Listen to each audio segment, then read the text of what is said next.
Le globe terrestre mesure plus de 12 000 km de diamètre, mais seule sa couche superficielle nous est connue directement.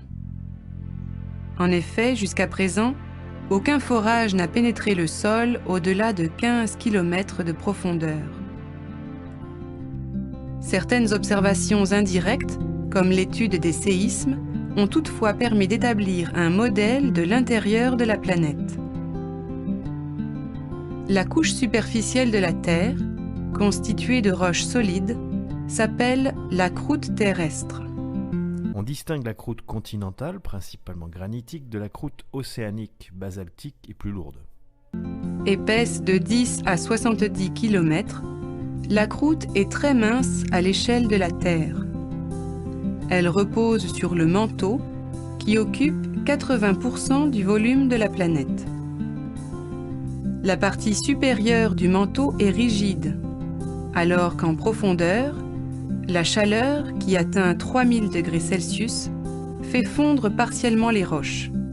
Le manteau est mu par de lents courants de convection. Les roches profondes, chaudes et donc légères, remontent vers la surface, tandis que les couches superficielles, froides et denses, sombrent vers le noyau. Comme un glacier, le manteau semble inerte à l'échelle des jours, mais à l'échelle des siècles, il bouge lentement de quelques millimètres à quelques décimètres par an.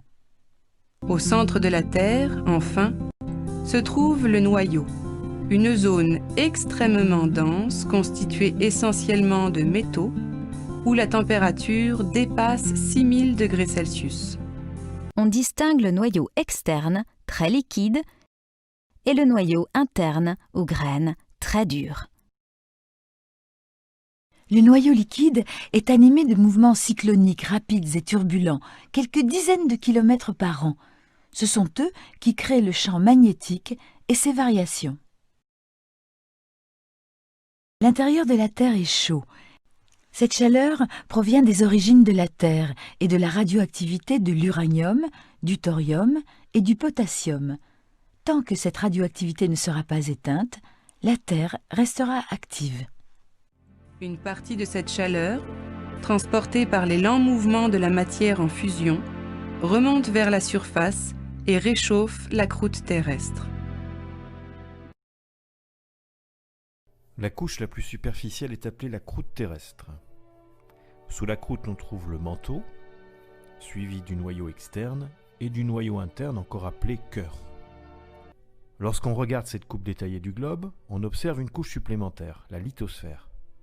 Celle-ci est en fait constituée de la croûte et de la partie supérieure du manteau supérieur. On peut ainsi décrire la structure interne du globe de la manière suivante. Les couches les plus superficielles sont la croûte continentale et la croûte océanique. Associées à la partie supérieure du manteau, elles forment la lithosphère. En dessous de la lithosphère, la sténosphère. Le manteau supérieur et le manteau inférieur forment le manteau, couche qui va jusqu'à 2900 km de profondeur. En dessous du manteau se trouve le noyau externe, puis le noyau interne.